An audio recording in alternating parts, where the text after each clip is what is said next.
Les banques ouest-africaines de développement, nouveaux enjeux, nouveaux défis. C'est le thème du colloque du quarantenaire de la BOAD.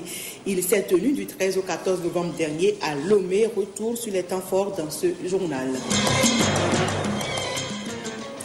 Les acteurs de la filière avicole se sont réunis pour réfléchir sur leur rôle et engagement dans la résolution des problèmes qui entravent le développement de l'aviculture au Bénin. C'est à la faveur d'une table ronde dont vous aurez le point dans un instant. Et puis l'ONG Solidarité Mondiale consolide davantage ses relations avec le Bénin. Elle a signé encore un partenariat de développement avec notre pays représenté par le ministère des Affaires étrangères.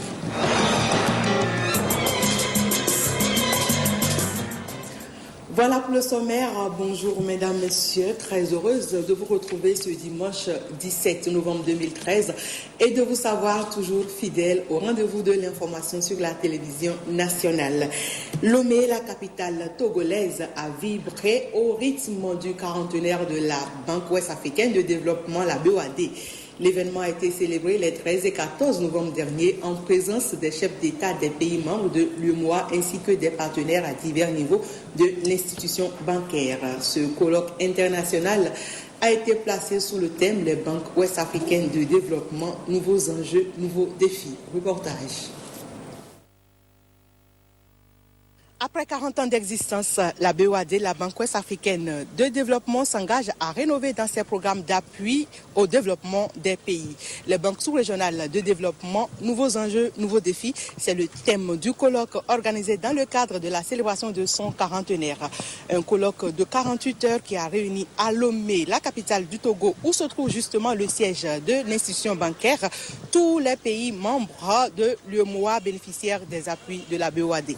Le présent rendez-vous est le moment opportun, selon le président de la BOAD, de jeter un regard sur le parcours effectué, les activités menées et sur les besoins de renforcement de l'engagement de l'institution au service du développement de ses États membres.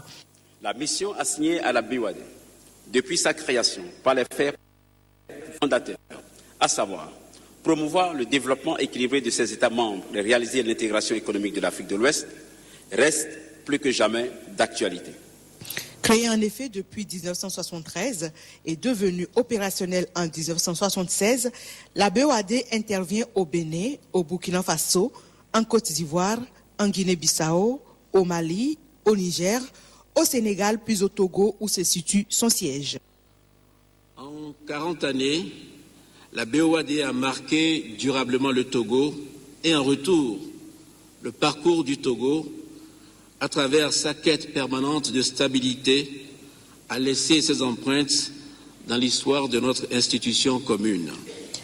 Établissement public à caractère international, la BOAD concourt en toute indépendance à la réalisation des objectifs de l'UEMOA sans préjudice des objectifs qui lui sont assignés par le traité de l'UEMOA. Ancien président de l'institution et aujourd'hui président de l'Union économique et monétaire ouest-africaine, c'est avec beaucoup d'honneur que le président Boni Yayi a participé aux manifestations du quarantenaire de la BOAD, une institution qu'il a eu l'opportunité de faire prospérer pendant des années selon les témoignages et que lui-même, en tant que président de l'UEMOA, espère désormais plus prospère. Le premier défi est celui du renforcement de sa mission de banque régionale d'investissement. Il nous paraît nécessaire et urgent que la BOAD améliore la qualité de son actionnariat. Le second défi, messieurs les chefs d'État et de gouvernement, est celui de la création d'un fonds de financement de l'élimination de la pauvreté. Il s'agit de doter notre institution de capacités requises pour mobiliser les ressources destinées au financement des activités non marchandes. Nombreux défis restent à relever par la BOAD, ce qui a motivé le choix du thème central du présent colloque, les banques sous-régionales de développement, nouveaux enjeux.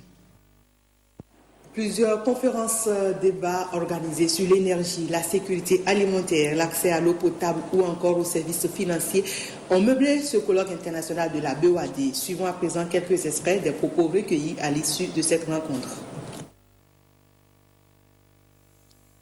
Fondamentalement, c'est les enjeux de développement et de croissance, de réduction de la pauvreté en même temps. Il faut faire en sorte que les interventions de la banque qui jusque-là effectivement répondent à nos attentes continuent à aller un peu plus dans ce sens et que ça corresponde vraiment à ce que nos populations attendent de nous en termes de choix de financement et en termes de projets accompagnés. Ce qu'on peut retenir des débats qui ont eu lieu ces 2 jours, c'est que d'une part, la BOAD devrait avoir des engagements financiers autrement plus importants que les engagements financiers actuels, parce que les banques nationales de développement n'existant plus dans notre Union, la BOAD se retrouve à prendre en charge toute la problématique de développement. Le problème de fond aujourd'hui est le problème de financement à des taux de marché. Jusqu'à maintenant, nos États ont pu avoir des ressources qui sont concessionnelles, mais pour avoir des ressources concessionnelles, je l'ai dit, on ne peut pas. Et aller tout le temps vers nos partenaires, il faut que notre banque de développement, qui est la BOAD, puisse être l'intermédiaire entre nous et les marchés. Pour les 10 prochaines années, les priorités pour la BOAD, c'est vraiment accompagner la transformation des économies de l'UEMOA.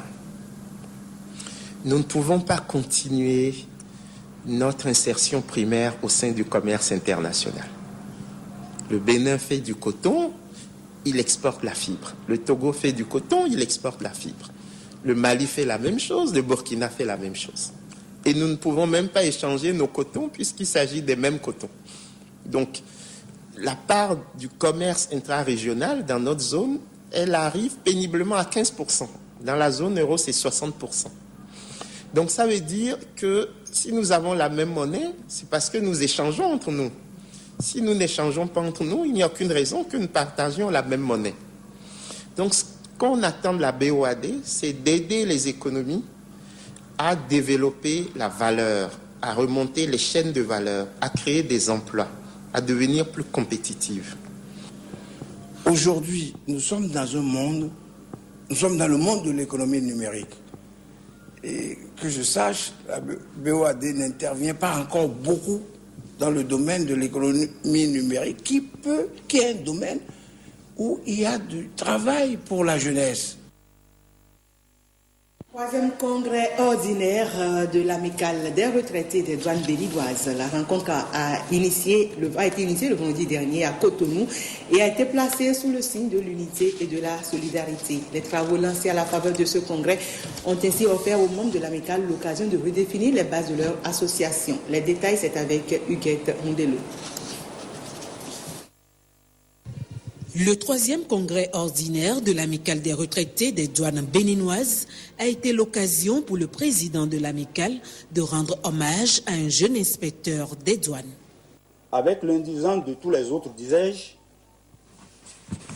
je voudrais citer le nom de M. Binazon Charlemagne, ce jeune inspecteur des douanes qui nous a particulièrement séduits par son comportement. Nos chemins se sont croisés en 2008 à Poubet, en 2012 à Niki et en 2013 à Djougou.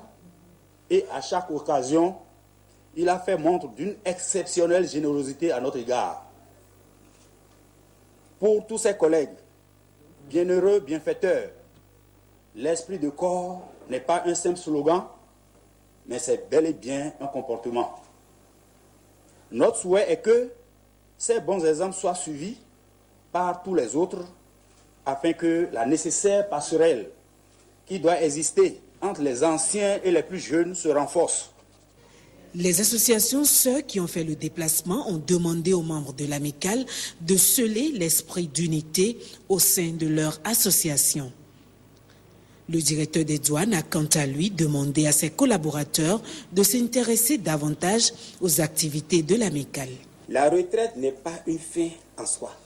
Je lance un appel à tous les collègues encore en activité à accorder une attention particulière aux activités de la vie. Pour ma part, je ne manquerai pas de vous solliciter chaque fois que le besoin se fera sentir et je vous convie déjà que vous serez intimement associés à l'organisation imminente des journées portes ouvertes des douanes béninoises.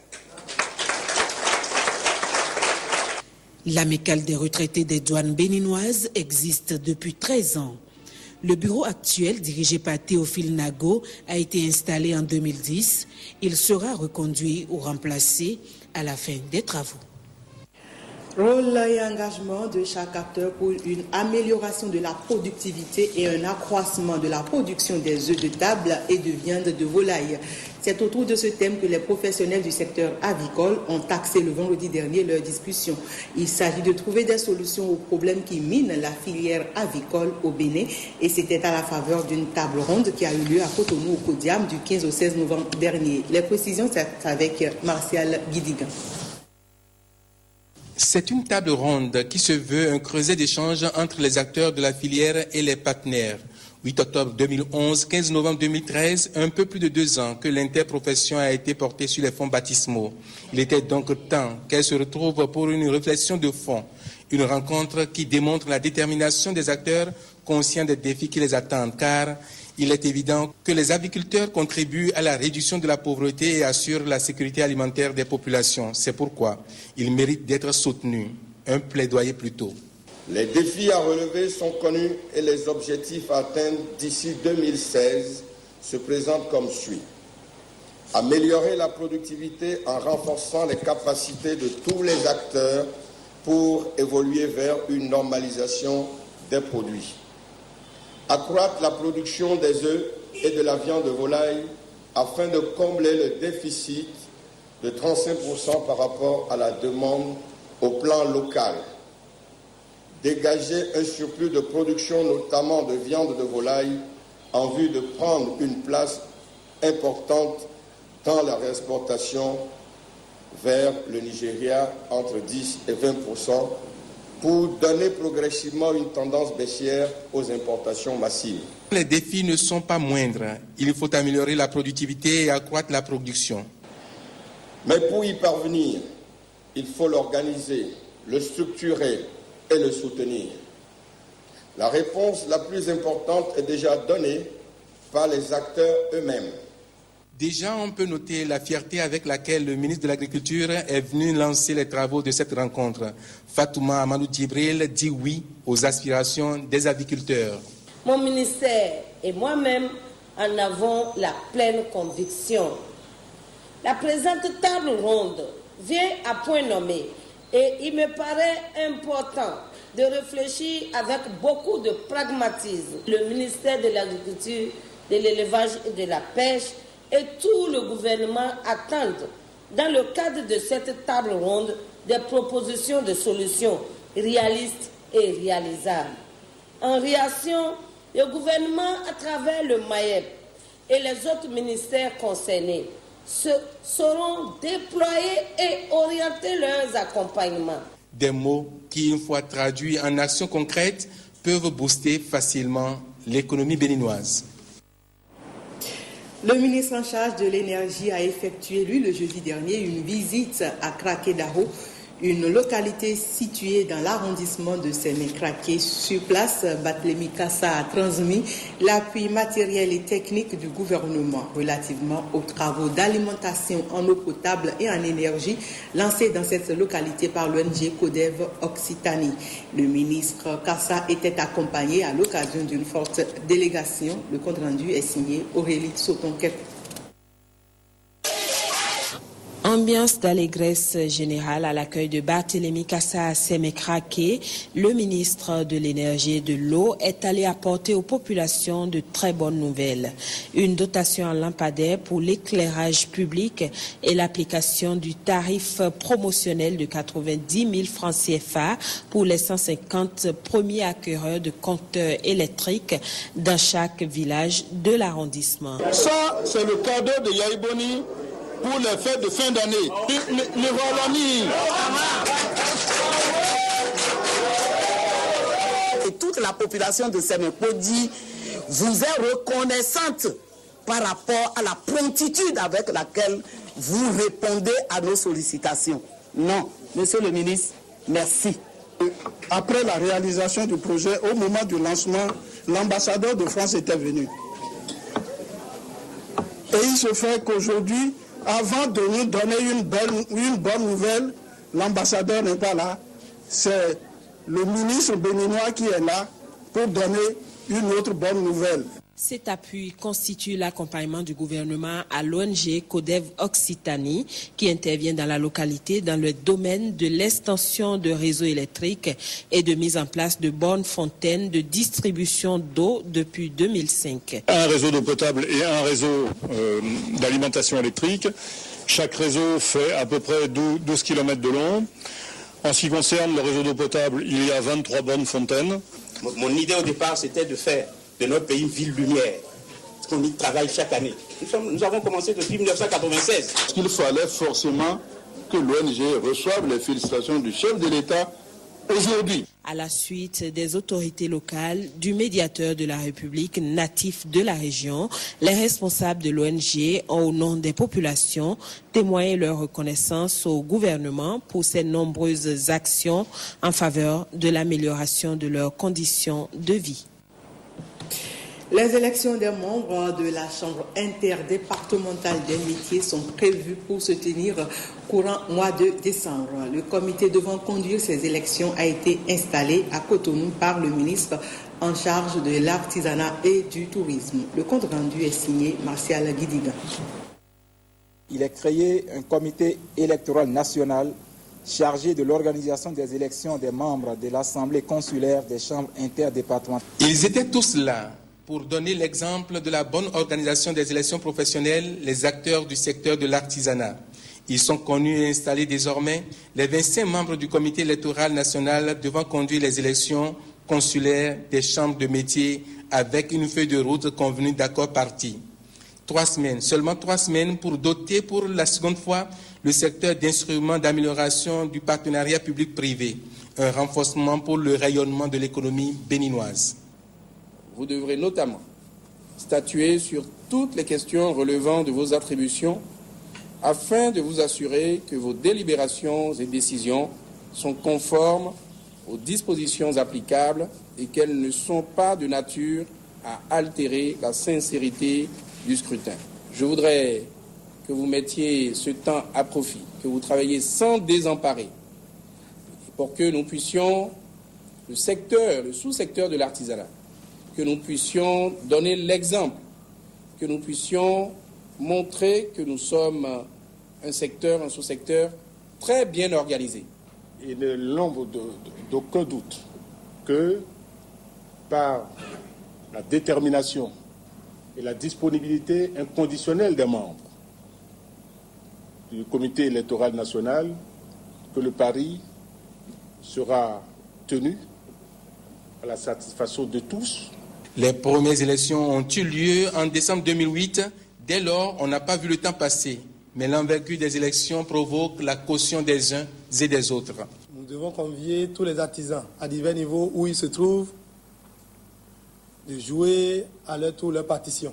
Je profite pour remercier M. le ministre pour son sens de respect des textes et des normes au niveau du secteur de l'artisanat. N'eût été sa vigueur, n'eût été sa perspicacité, je pense que nous ne pourrions pas être à cette cérémonie. C'est vrai, tous on a été surpris que les 5 ans sont arrivés à terme et on n'a pas su prendre à temps les dispositions. L'organisation du secteur de l'artisanat favorise l'emploi des jeunes et de facto la croissance économique du Bénin. Le Bénin établit une fois encore un partenariat de développement avec l'ONG Solidarité mondiale basée à Bruxelles, en Belgique. À travers la signature de l'accord de siège au Bénin, les deux parties s'engagent à renforcer les actions de développement en faveur des couches les plus vulnérables. Et c'était le vendredi dernier au ministère des Affaires étrangères. Petroni Adagbe pour le point.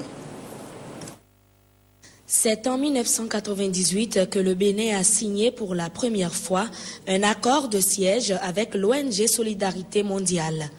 En procédant à un renouvellement de l'accord, l'État béninois envisage faciliter les actions de développement entreprises par cette organisation mondiale au Bénin à travers son point focal. Je voudrais vous exprimer toute notre gratitude et nos remerciements pour toutes les actions de développement que vous posez dans le cadre de la sensibilisation aux normes du travail bien fait, à l'éducation professionnelle pour l'auto-emploi des jeunes, aux diverses assistances au groupement féminin dans le cadre de la transformation des produits agricoles ou dans le cadre de l'octroi des microcrédits aux couches défavorisées. L'ONG Solidarité Mondiale intervient dans tous les domaines sociaux pour le bien-être des populations en matière de santé, d'éducation et d'économie. Depuis sa création, Solidarité Mondiale œuvre inlassablement pour le renforcement des mouvements sociaux dans le monde en général et notamment dans les pays en développement de l'Afrique, de l'Asie et de l'Amérique latine, ceci grâce aux moyens fournis par ces organisations constitutives et la coopération belge. En Afrique, Solidarité Mondiale est très active dans 15 pays et particulièrement au Bénin, un pays focal où sont concentrés la majorité de ces programmes de coopération. L'organisation étendra encore les années à venir son champ d'action afin que les populations les plus vulnérables bénéficient des avantages de cette coopération. Œuvre sociale, l'honorable Zéphirin Kendiaoundé vole au secours des élèves du village de Hungomé dans la commune de Zapota. Le président du parti UDD Wologede et ses militants ont fait don à cet établissement de tables et bancs et d'une enveloppe financière. Cécile Boudou-Pangon pour plus de précisions. De la rentrée, je me posais 1001 questions par rapport au nombre de tables bancs dont je dispose. Je m'inquiétais, je me demandais où effectivement mettre tout ce monde. Plus d'inquiétude pour le directeur du collège d'enseignement général de Hungomé. Tous ces élèves pourront s'asseoir sur des tables bancs et étudier dans de bonnes conditions. Ceci grâce à la générosité des membres du parti UDD Wologede de l'honorable Zéphirin Kendiaoundé. Des dizaines de tables bancs et une enveloppe financière ont été offertes à ce collège créé en 2009 et confronté à de sérieux problèmes en matière d'infrastructure.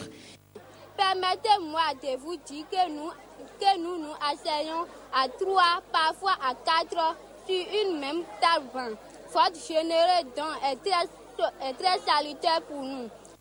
Pour le donateur, ce geste est un devoir, non seulement un devoir parce qu'il est natif élu de la région, mais aussi un devoir politique envers ses populations. J'ai estimé que c'était notre devoir que nous venions d'accomplir. Nous, à l'UDD, nous pensons toujours retourner l'ascenseur à nos mandants. Tout ce que nous faisons, nous le dédions d'abord à tous les cadres politiques de la 24e circonscription électorale qui soutiennent avec nous les actions du chef de l'État, le docteur Thomas Boniya. Le projet 10 millions d'âmes, 10 millions d'arbres n'a pas été omis au cours de cette cérémonie de remise de dons. Donateurs et élèves ont mis des plans en terre pour un CEG Hungomé vert dans les mois à venir. Madame, Monsieur, ce sera tout pour cette édition. Merci à toutes et à tous pour votre aimable attention.